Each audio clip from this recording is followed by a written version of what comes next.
Bedtime Story for Adults. A rainy night in the Old Pottery Studio. By the time the rain had properly settled over the town, the Pottery Studio had already withdrawn from the day. Outside, the lane had gone glossy and dark beneath the street lamps.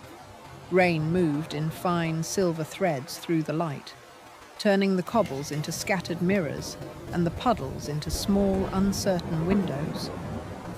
Now and then, a bicycle passed at the far end of the road, wheels hissing softly over wet stone. Once, much earlier, a cart had gone by with a canvas cover and one loose metal hook that knocked against its side in a patient, irregular rhythm.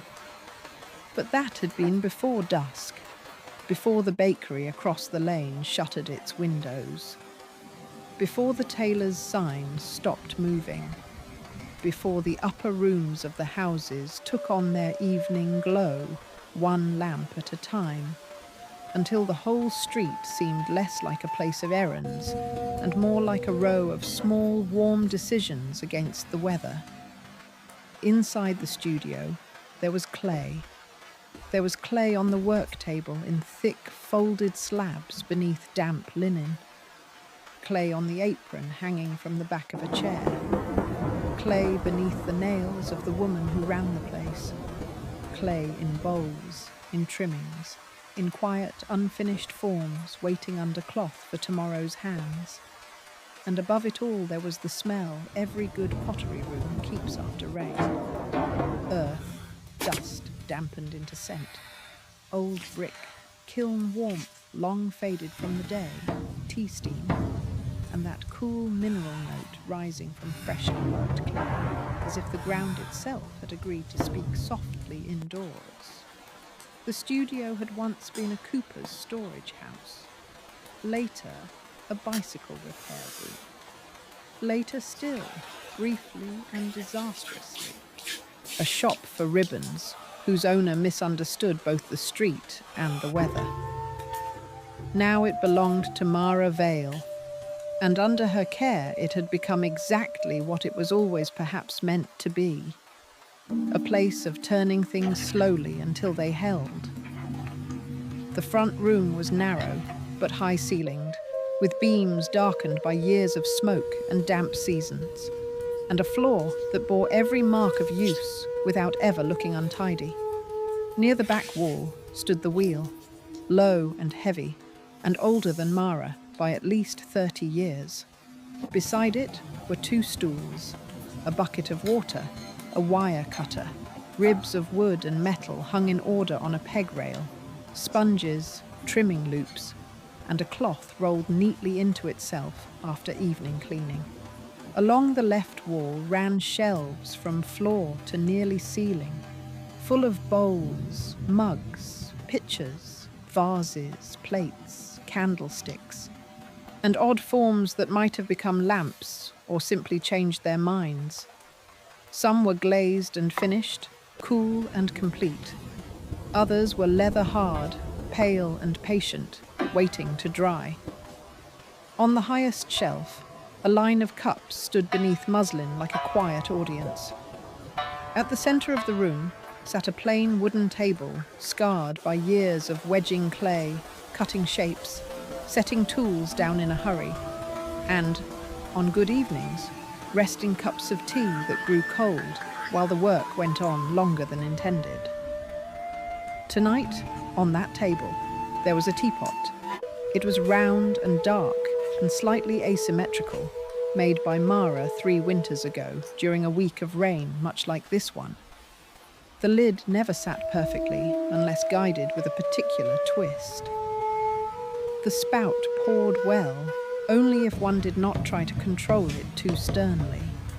The handle had a small thumb rest that strangers always admired and Mara always forgot she had made. Beside it sat one cup already used, steam fading from the bottom in a pale ghost, and another cup turned upside down on a folded cloth, clean and waiting, though Mara had not consciously intended company. Mara herself stood at the wheel with both hands around the side of a half-formed bowl. She was 38 years old, tall enough to be called tall by women and ordinary by men. Dark-haired, though copper came into it near the temples when lamplight found her. Fine-boned at first glance, stronger than first glance ever guessed. Her hands were the most remarkable thing about her, though not because they were delicate. They were not. They were square-palmed, clay-marked, wrist-strong, and moved with that kind of exact calm only repeated work can teach. She wore a heavy grey skirt, thick stockings, an old blue shirt with the sleeves rolled, and an apron streaked with slip the colour of riverstone.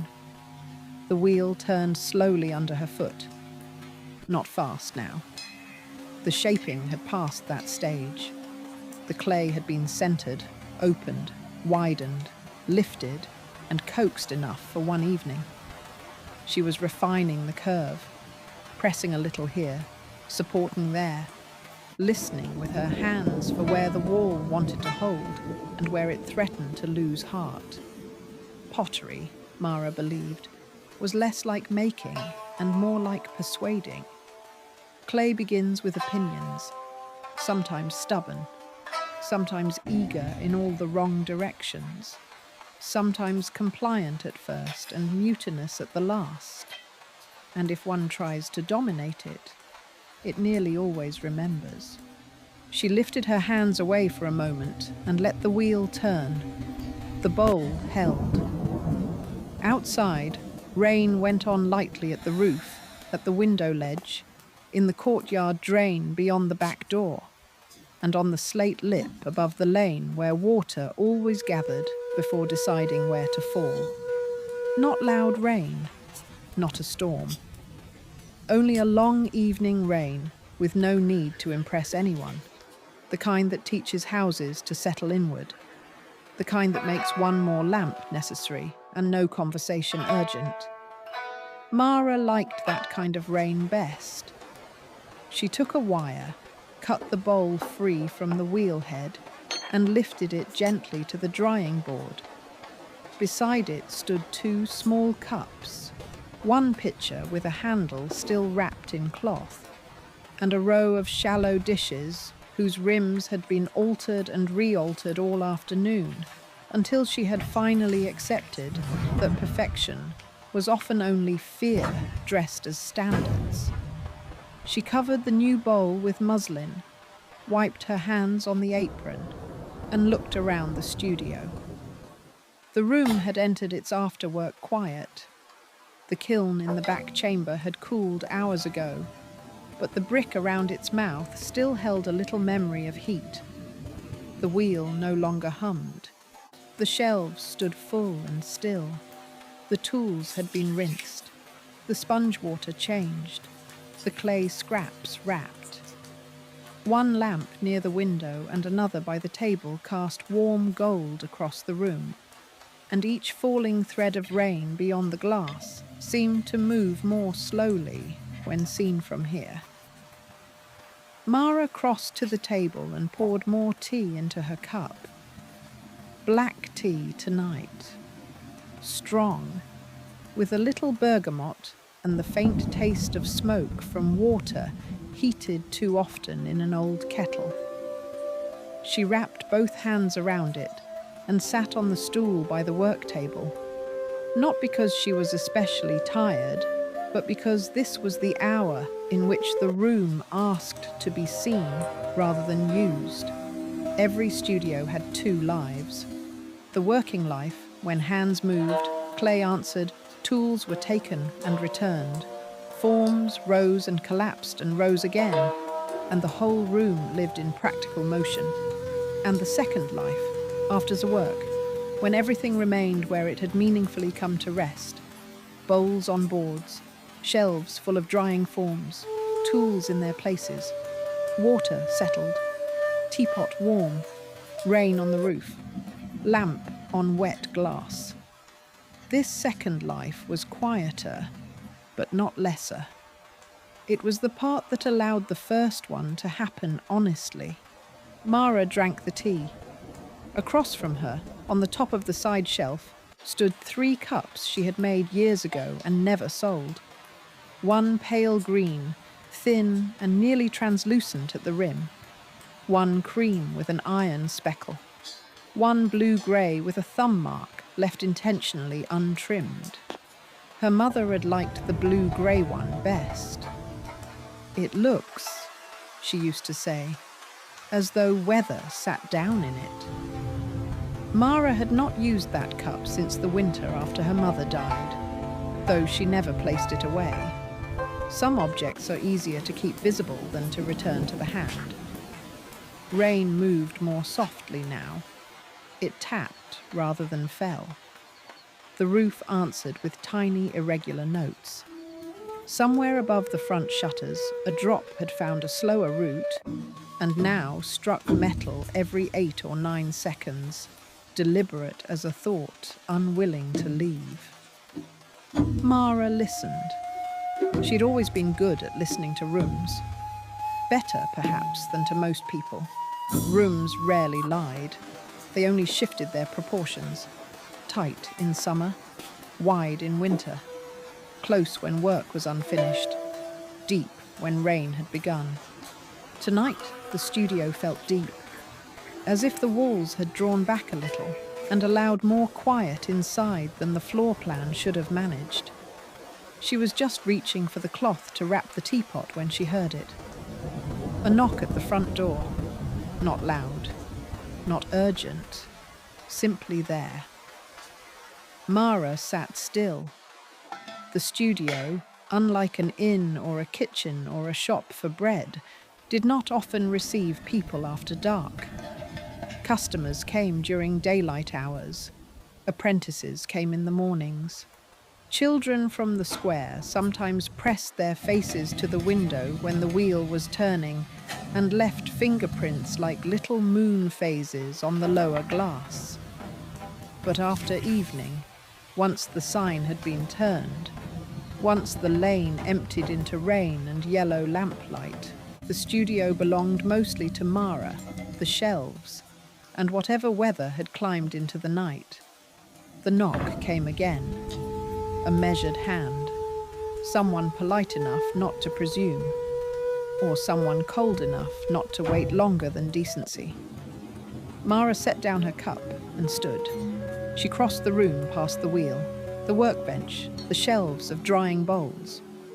At the door she paused, one hand on the latch, listening beyond the oak panel. Rain. A shifting shoe on stone. Then nothing. She opened the door. A man stood on the threshold with rain at his shoulders. For one brief second, he was more silhouette than face. Dark coat, hat in hand. One leather satchel hung across his body, dampened at the flap. Then the studio lamplight reached him, and details appeared. He was perhaps 40, perhaps a little older. Tall, though his posture held the kind of restraint that made height seem secondary. His hair, dark and slightly waved, had been flattened by weather and then released again at the brow. His face was not handsome in the obvious way, but composed, thoughtful, and tired around the eyes in a manner Mara trusted at once more than she wanted to. "I'm sorry," he said. His voice was low, warm despite the rain, and careful with vowels in the way educated people often are when they no longer feel compelled to prove it. "I know the sign says closed. I only wanted to ask whether you might still have the blue-glazed picture from the window. If not, I've committed the discourtesy of arriving late for nothing." Mara looked past him to the lane, glossy in rain, then back at the man. There was something faintly familiar in him. Not the face, not yet. The manner, perhaps, or the voice heard once in another room, another year, and stored without a label. "The blue-glazed picture is still here," she said. though the lateness may yet prove discourteous, depending on what sort of customer you are. That touched one corner of his mouth. A damp one, at the moment. Then come in before you become a puddle on the step. He hesitated just long enough to be polite, then stepped over the threshold. Rain-cooled air entered with him, carrying wet stone, wool, and that faint metallic scent the street took on after long drizzle. Mara shut the door, and the studio closed again around them, warmer and quieter than before. He looked around. People always looked around. The wheel, the shelves, the half-lit rows of clay forms, the table, the old brick, the drying muslin. But he did not look as customers usually did, with appetite or admiration or the social reflex of praise. He looked as if the room required actual attention. "It smells," he said softly, "like rain, if rain had decided to become useful." Mara blinked, then gave a small, involuntary laugh. "That is either very good," she said, "or very suspicious. I can't tell anymore." His coat glistened faintly where the drops remained. Mara pointed toward the peg by the stove in the back room. "You can hang that there, unless you intend to keep wearing the weather." "I have had enough weather for one evening." He removed the coat.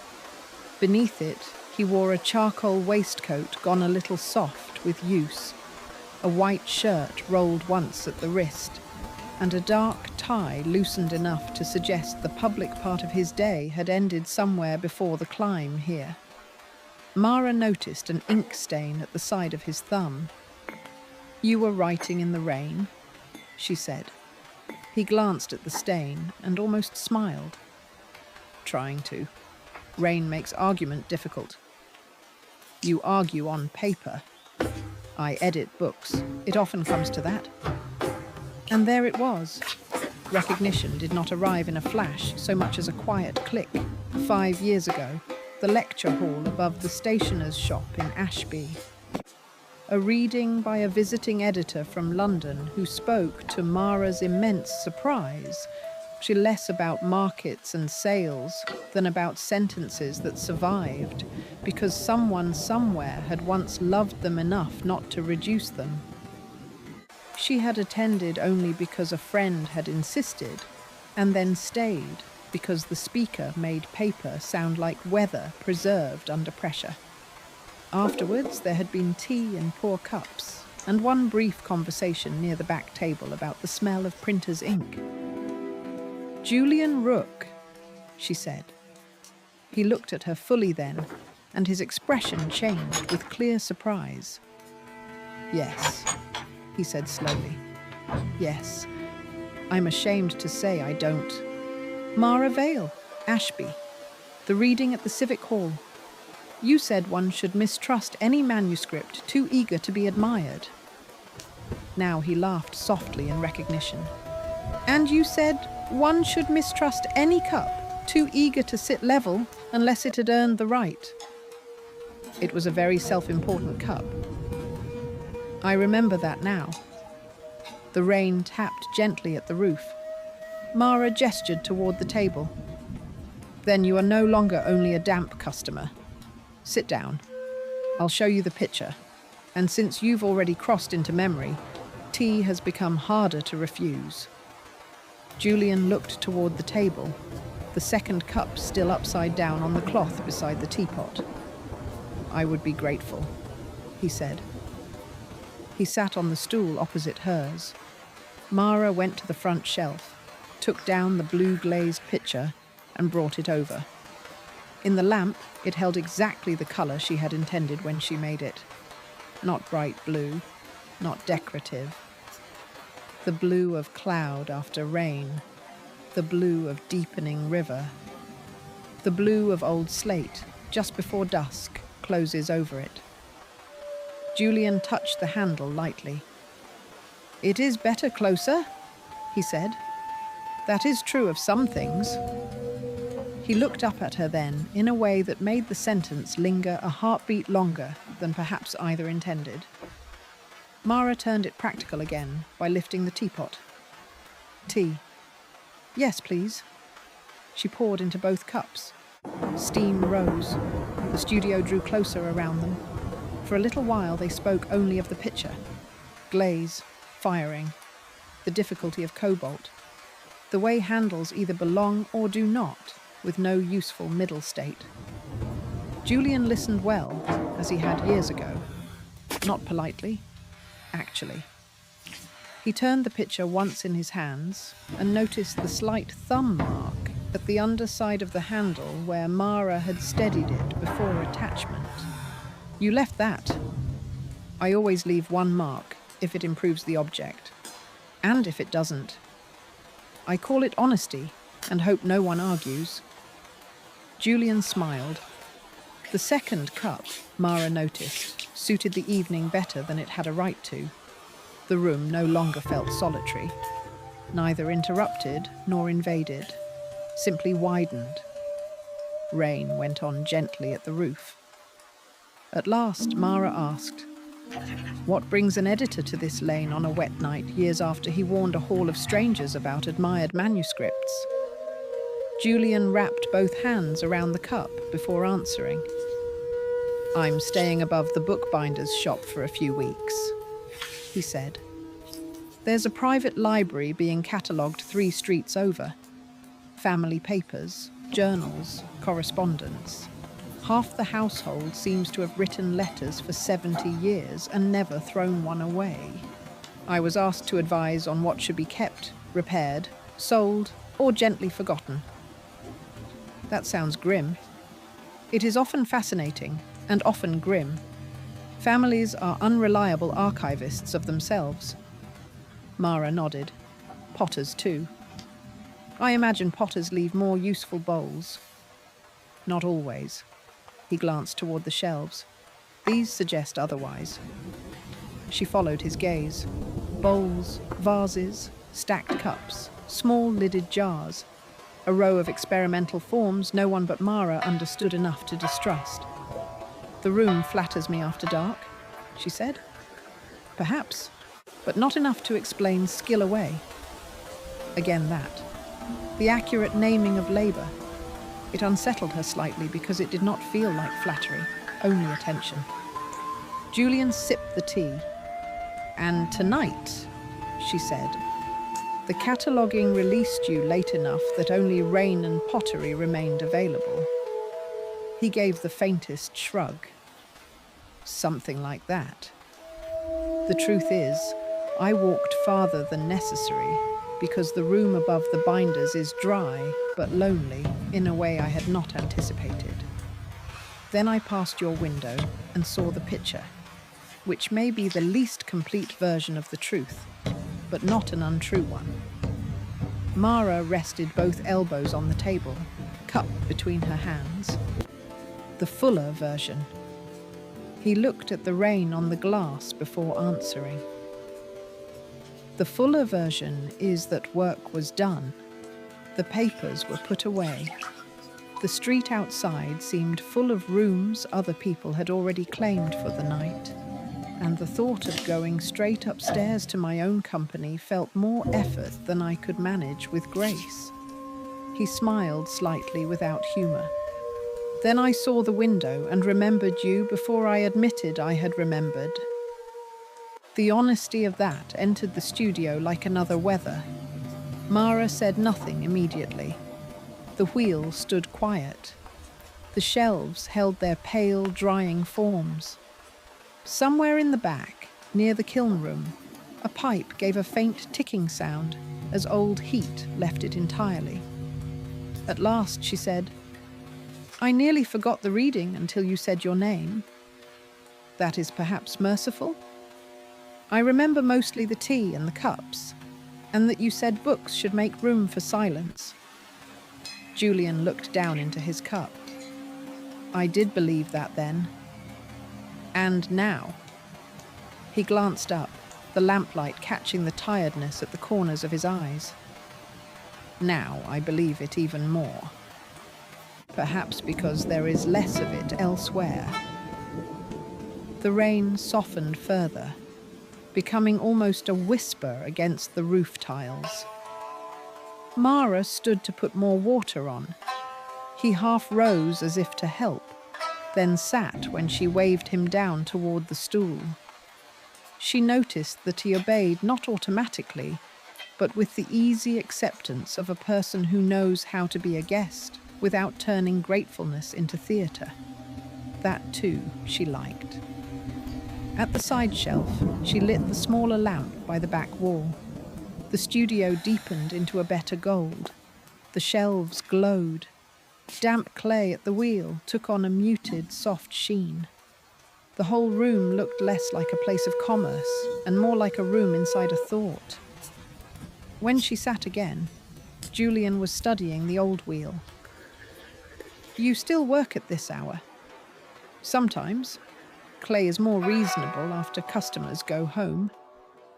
"And are you?" "Less so." He smiled. "What made you start?" he asked. "Pottery." Mara considered. People often asked this badly, as though all making had to be redeemed by a myth. She trusted the question from him, perhaps because it sounded like an actual inquiry rather than a request for narrative. "My mother taught drawing in a school," she said. "My father kept a small hardware shop and believed all respectable work should involve ledgers or screws. I tried both drawing and screws and proved temperamental about each. Then at 21, I took a class only because the room was warm and the friend who dragged me there had a hopeless infatuation with the instructor. The friend left after 3 weeks. The infatuation failed. I stayed. Because clay did not care what mood I arrived in. It only required honesty from the hands. I found that restful." Julian nodded slowly, as though the sentence reached some place already prepared for it. "And later." "Later I apprenticed in Bath. Poorly at first, then less poorly. Worked in 3 studios, one excellent, one chaotic, one run by a man who thought cruelty improved craftsmanship. It did not. I came here after my mother died because the lane was cheap and the room had a kiln too old to impress anyone. And the room kept you. There seems to be a pattern in that." He smiled into the tea. "What about you?" Mara asked. "Books from the beginning." "Nearly. My mother taught piano. My father repaired clocks, and then, disastrously, decided retail might suit him, which it did not. I grew up in rooms full of music and apology. Books were less dramatic. So naturally I entered publishing, where people disguise drama in better jackets." This made her laugh. Julian leaned back slightly on the stool. The movement seemed to ease him.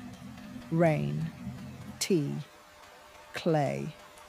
The studio had begun doing what good rooms sometimes do when the hour turns sufficiently late. It had removed one layer of publicness from both of them without demanding anything theatrical in exchange. "I was married," he said after a while. The sentence came not abruptly, but plainly, and the plainness made it heavier. Mara set down her cup. "Her name was Celia," he continued. "She translated poetry from Polish with the sort of seriousness some people reserve for illness or prayer. We lived in London, then in Oxford, then briefly and disastrously in a house too large for our marriage and too cold for our incomes. We had 10 years that were, if not always easy, then real. Very real. We also had 2 years after that in which reality remained, but kindness became more intermittent." The old lamp flame moved slightly in a draught from the back hall. "What happened?" Mara asked quietly. Julian looked at the shelves, not at her. "We lost a child," Late enough that hope had become domestic. Paint colours, lists, rooms with impossible names. Then one hospital corridor, several careful voices, and the abrupt education of learning that grief does not automatically reconcile what was already strained. He paused. Celia and I were not destroyed by the loss exactly. It is more accurate to say the loss removed whatever gentler lies had still been helping us behave like the marriage we wanted to believe we had. The rain tapped once harder at the skylight over the back room, and then softened again. "We separated the following year," he said.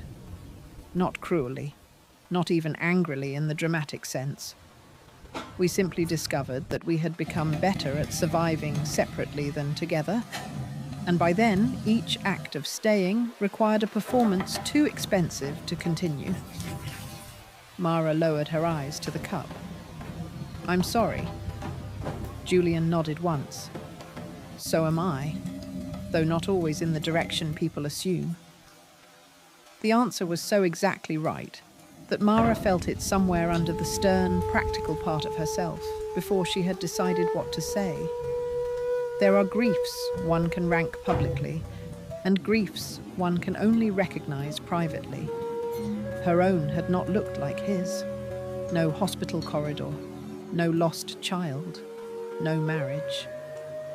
But she knew something about arrangements that become uninhabitable while still appearing intact from the street. "I was engaged once," she said. Julian turned his face slightly toward hers, not surprised exactly, only attentive. "He was a sculptor," Mara said. "Very talented, very admired by people who liked speaking of vision over supper. We lived in Bristol. There was a studio with high windows, drafts from every direction, and one chair no visitor ever sat in because he always looked like he might need it for a thought. I loved him, or thought I did.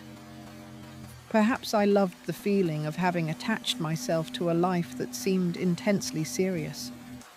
There is a difference, though youth is not eager to find it." Julian smiled faintly at that. "He wanted devotion in an artistic register," she said. "Everything large, everything urgent, everything fed into work. Meals could be interrupted by revelation. Bills could be forgiven if the clay had spoken. Moods were apparently structural. I discovered, too late for elegance, that I did not want to spend my life being one more element arranged around someone else's weather. And then I left before the wedding, which caused my father to speak to no one properly for 6 months, and my mother to send me 3 letters containing mostly recipes and only 1 sentence about courage. I think that was how she managed it." Julian rested his hand lightly on the table. "That sounds like love, actually."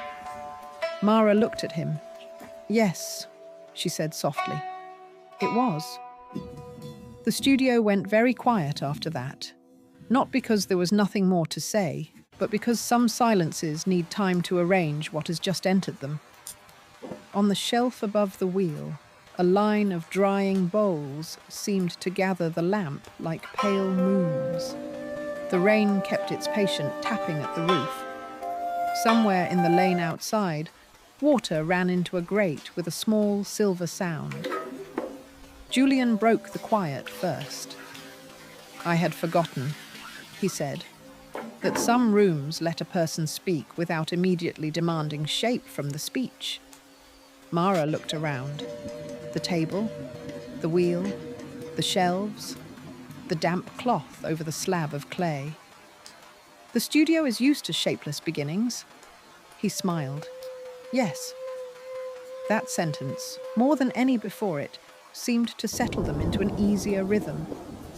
They spoke then of smaller things, books neither finished, the absurd vanity of certain glazes, how some cups are beloved only after the second use, which streets in the town smelled of yeast, even in rain, the danger of artists who call every accident expressive, a writer Julian once worked with who believed commas were instruments of oppression, a woman who bought 6 bowls from Mara and returned a week later because she had grown emotionally attached to a 7th. "Did you sell it to her?" Julian asked. "I did. One cannot stand between a woman and the bowl she has chosen to project salvation onto. That is a wise retail principle. I have many." At some point, Mara lit the small brazier in the back room, not because the studio was cold, but because the rain had gone on long enough that warmth felt less like indulgence and more like respect. She brought forward the little iron stand and set it near the table. Julian watched her do this with a kind of quiet familiarity she found unexpectedly moving. "You know old rooms," she said. "My grandparents kept a workshop when I was young. Bindery first, then nothing profitable, then a room where old paper was still mended for libraries too dignified to admit dependents. It smelled of paste and dust and rain exactly half the year. Then you know workrooms after dark." "Yes. The best version of them always arrives after the work has stopped pretending it is all that happens there." Mara sat again. It pleased her, perhaps more than it should have, that he understood this room without requiring it to explain itself. She poured the last of the tea and found, without deciding beforehand, that she had placed both cups closer to the brazier, as if the table had already accepted a longer evening than planned. Julian looked toward the clean cup shelf, then at the blue-grey cup on the top ledge. "You haven't used that one in years." Mara looked up sharply. The cup sat there under the lamp, weather-coloured, the same one her mother had liked. She had not mentioned it, had not even been aware until now that she had been looking at it. Julian seemed to realise a moment late that he had spoken too confidently. "I'm sorry," he said. "That was a foolish sentence. I only meant it looks like the kind of object kept visible for reasons other than sales." Mara did not answer immediately. Then she said, very quietly, "My mother liked that cup." The rain touched the roof. The brazier breathed low heat. The wheel remained still. "She died 4 years ago," Mara said. "Pneumonia, though the doctors preferred longer names because they thought those improved the room. She had taught drawing for 30 years and distrusted anyone who praised children for being naturally gifted instead of paying attention. The last winter before she died, she came here for 3 weeks and rearranged half the shelves in ways I initially resented and now have no intention of altering back." Julian listened without moving. "She used that cup every evening," Mara said. "And because grief is absurd in practical people, I have washed it dozens of times since and not once poured tea into it." Julian looked toward the shelf. "It appears to be waiting very patiently," he said.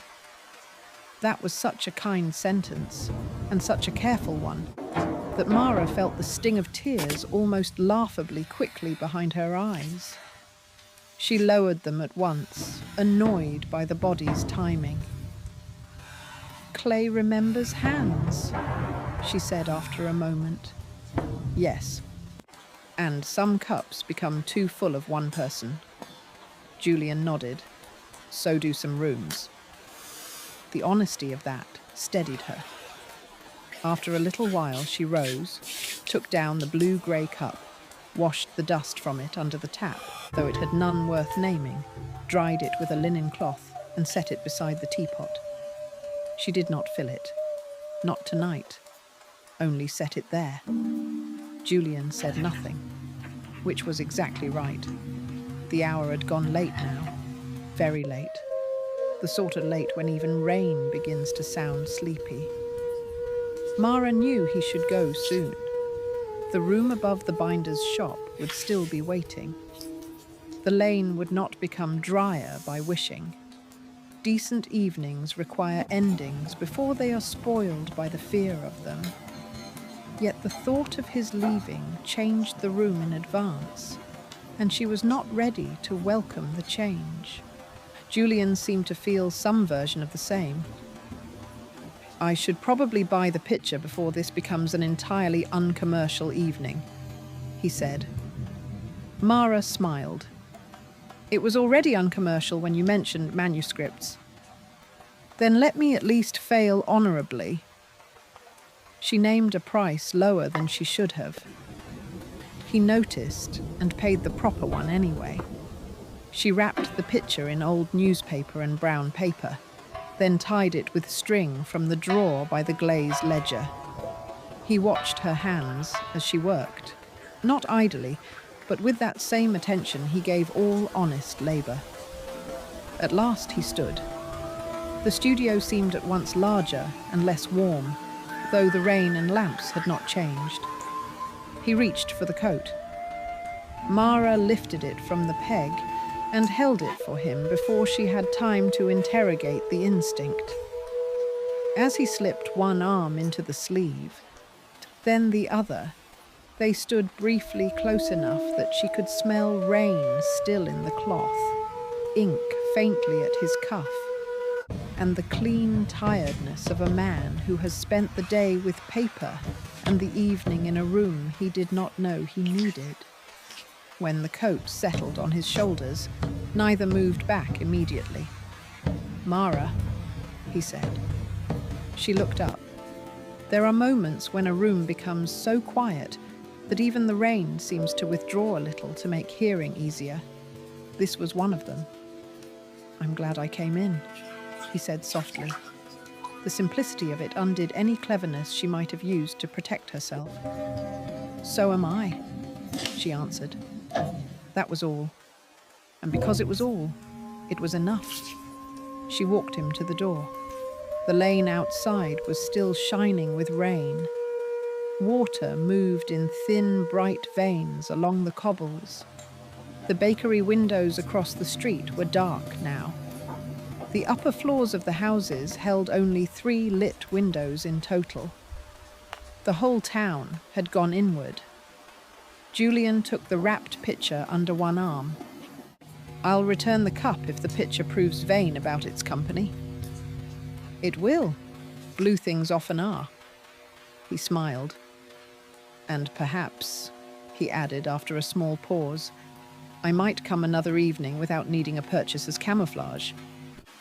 Mara rested one hand on the inside of the door. "Perhaps you might."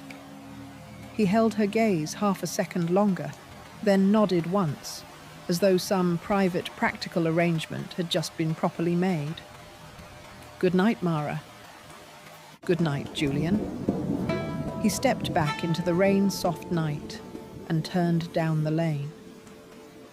She watched until the dark and the lamps took him in together, until he became only a moving darker shape among wet reflections, and then nothing she could name.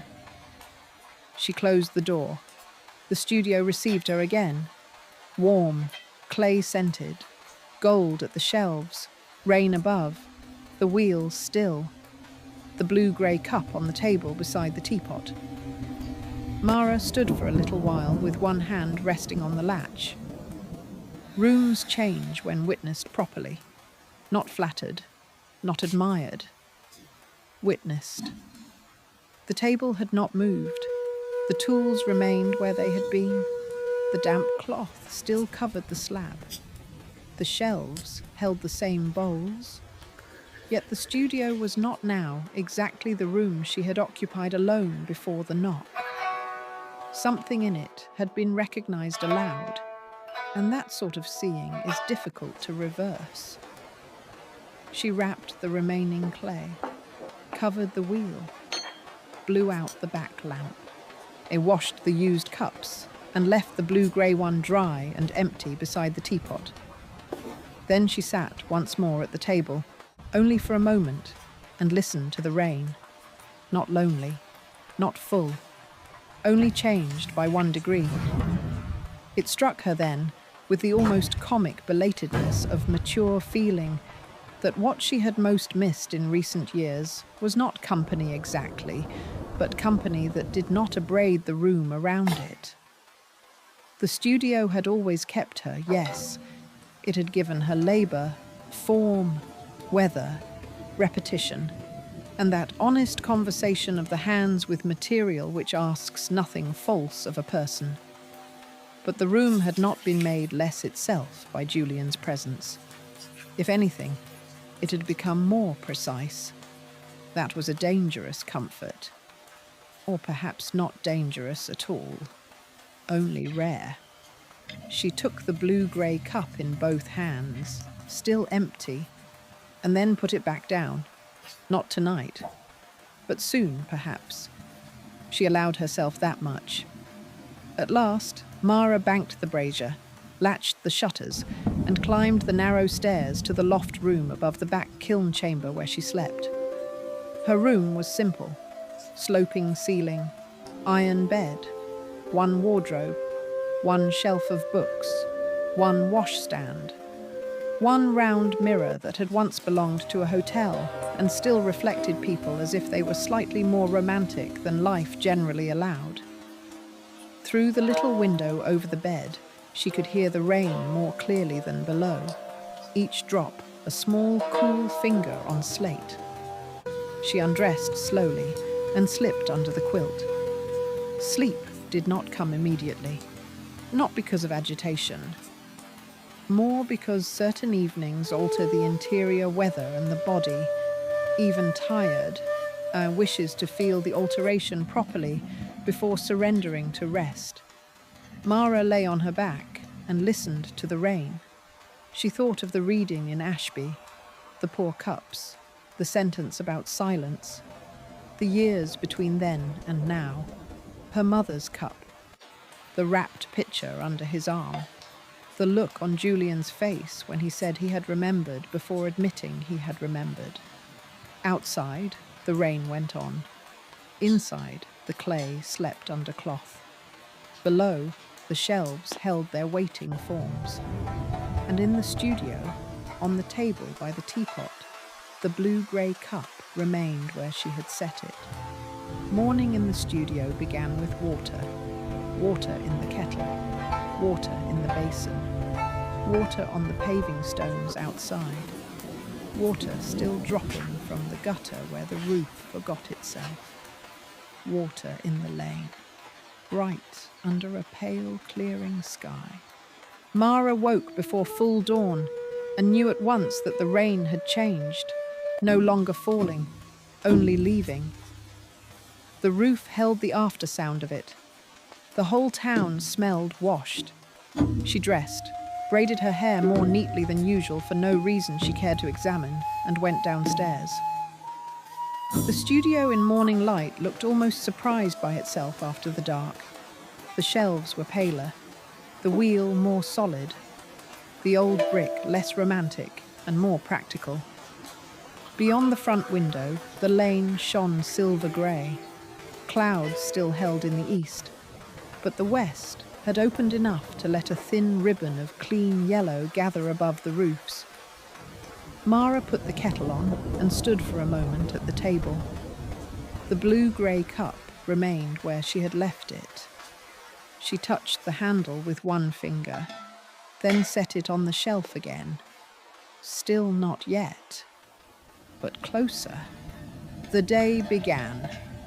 There was reclaiming to do from yesterday's trimmings. The bowl cut from the wheel needed turning.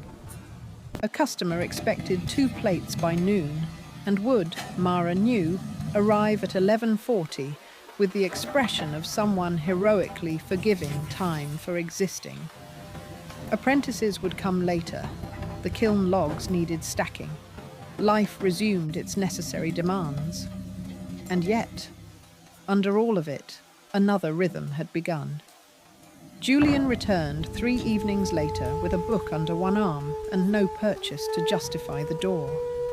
Then a week later with oranges and a complaint about an 18th century diary written in a hand that despised posterity. Then, on the first truly cold night of the season, with a scarf damp from fog, and a question about glazes that was obviously only half about glazes. He came not often enough to become casual, nor rarely enough to remain accidental. The studio learned him by increments, his hat by the peg, his cup, eventually chosen and used, not the blue-grey one, but a dark cream mug with an uneven lip. He claimed improved listening, the sound of his knock, the way he stood near the wheel without touching it unless invited, the books he left and borrowed, the satchel set always in the same place, the ordinary grace with which he accepted tea, rain, silence, and the fact that a workroom after dark is not a stage for declarations. Mara learned him too, that he did not hurry explanation, that he liked rooms more after the work in them had ended, that he often paused at the shelves not to admire what was finished, but to look at what was still drying, that he carried grief without asking it to excuse him, that his laugh came more quickly when tired and more softly when moved, that he listened in the full way, as if another person's sentence deserved landing space before the next one was attempted. Autumn deepened. Rain came and went. The lane grew colder. The bakery's windows steamed earlier each afternoon. The tailor took ill for a week and returned looking offended by weakness. The studio answered the season with warmer lamps, thicker tea, and bowls whose glazes darkened towards slate, moss, and ash rather than summer cream. One evening, after the apprentices had gone and the kiln had been loaded for a morning firing, Julian arrived carrying no book, no oranges, no papers, only himself. Mara saw the difference at once. He looked more tired than usual, not from work exactly, from inward abrasion, the kind that leaves no mark visible to strangers and yet changes the whole temperature of a face. She let him in before he could speak. He took off the coat, sat by the table, wrapped both hands around the cup she placed before him. Only after some minutes did he say, "Celia is remarrying." The words entered the studio with the quiet force of dropped clay. Mara sat opposite. "How do you know?" A mutual friend who believed this news belonged under the category of practical updates, like postage changes or weather. Rain had begun again, very lightly at the roof. Julian looked down into the tea. "I do not want her back," he said. "I would not return to that house if offered every room in it. But I appear to be unexpectedly furious on behalf of years that still live in my hands." Mara understood at once. Not the marriage, not him specifically, but that rage, that strange late rage when the body realizes something that left damage has resumed its own life with unconscionable ease. "Yes," she said softly. Julian let out a breath. "I thought it was over in the tidy emotional sense. Apparently it was only over in the practical one." Mara reached for the teapot and filled his cup again, though it did not need filling. The gesture, small and untheatrical, was the correct size for the room. "You are not obliged," she said after a moment, "to feel generous toward a chapter that cost you more than it returned." Julian looked up. The rain tapped at the skylight. The shelves held. The wheel waited under cloth. "No," he said quietly. "I suppose I'm not." Mara held his gaze long enough for the sentence to settle fully. Then, because some nights require both comfort and occupation, she stood and uncovered a slab of clay. "Come here," she said. Julian blinked. "To the wheel." "Yes. I am a danger to circular motion. So are most people. We'll begin at the table." She cut the clay in half, handed him a piece, and showed him how to wedge it properly. Fold, press, turn, again.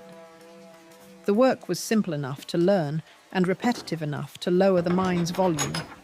At first he was terrible at it, then less terrible, then almost competent. The studio approved. Hands occupied by earth do not perform despair as effectively as hands folded around absence. After 10 minutes, Julian had clay on one cuff, on one thumb, and unexpectedly on the side of his face, where he had brushed away hair without thinking. Mara did not tell him. The sight was too restorative.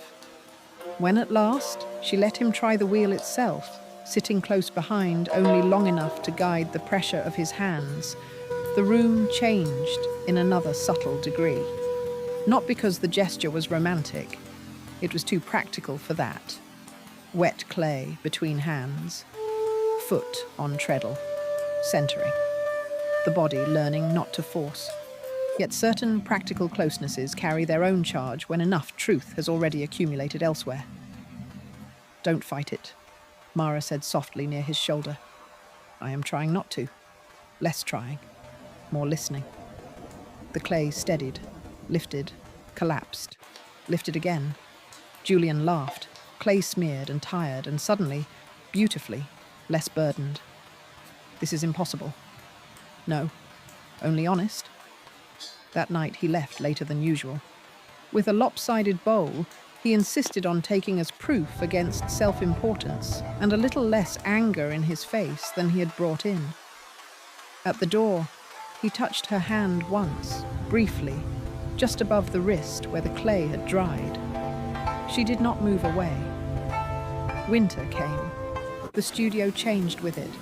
Mornings colder, afternoons shorter, evenings deeper. The kiln room warmer by contrast. Tea stronger. Lamps nearer. The old roof more talkative in rain. Frost sometimes at the lower panes before Mara had even lit the brazier. Julian became part of those evenings as naturally as damp clay under cloth. Not every night. Never demanded. Always possible. Sometimes he read while she trimmed bowls. Sometimes she worked while he repaired punctuation in silence.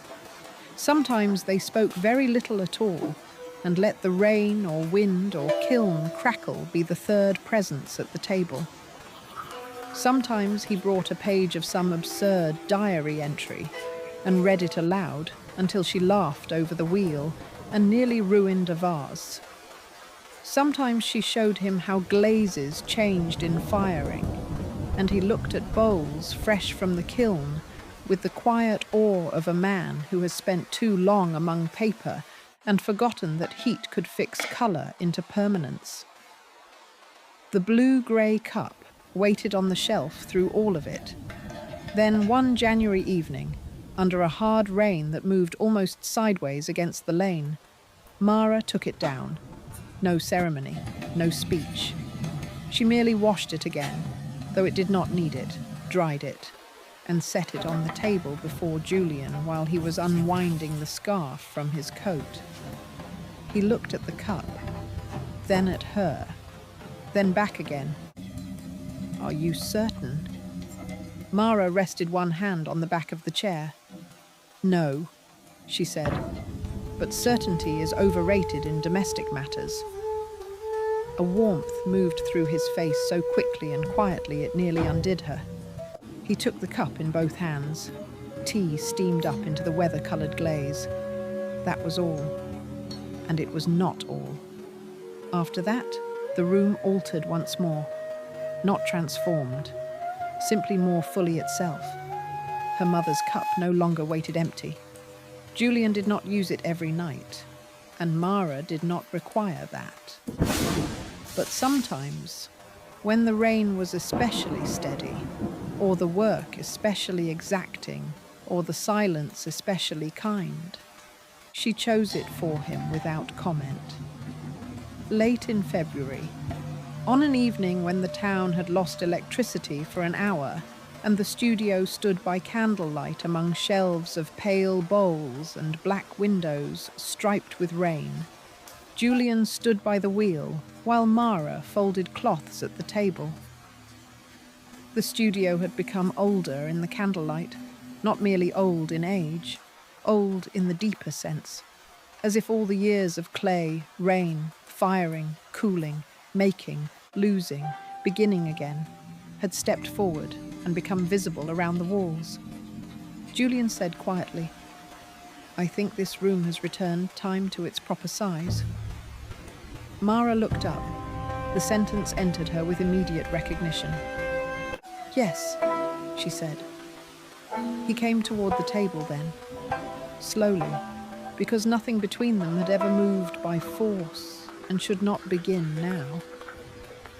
Candlelight held his face differently from lamplight, softer, more uncertain at the edges, which made the certainty in his gaze more visible rather than less. "I'm glad the picture was still in the window," he said. Mara let out the smallest breath that might have been laughter. "I'm glad you were damp enough to knock." Then he kissed her, not hurried, not youthful, not as rescue, not as surprise, though surprise lived in it still. It was a quiet, deliberate kiss in an old pottery studio while rain moved over the roof and candles held the shelves in gold and shadow, and the wheel sat still nearby, clay under cloth, waiting for tomorrow. A kiss shaped by tea, rain, old griefs, practical silences, bowls lifted and ruined and remade, a mother's cup, a blue pitcher, and the slow, rare permission of feeling at home in a room with another person without becoming less oneself. When they parted, the rain still fell. The candles still moved. The room remained exactly the room it had always been, only fuller. Years later, if anyone had asked Mara when it began, she might have said with the reading in Ashby, or with the picture, or with the first late-night tea, or with the blue-grey cup, or with the wheel and the badly scented bowl and the sentence about not fighting clay. But if she were very honest, she would likely say this, that some evenings arrive already carrying their own shape. Rain outside, clay inside, one cup waiting, one knock at the door, a room prepared not for drama, but for truth spoken at the size of hands and tables and weather. And if one is lucky and patient, and not too frightened by gentleness when it comes in ordinary clothes, those evenings become part of the structure of a life. So imagine the old pottery studio now.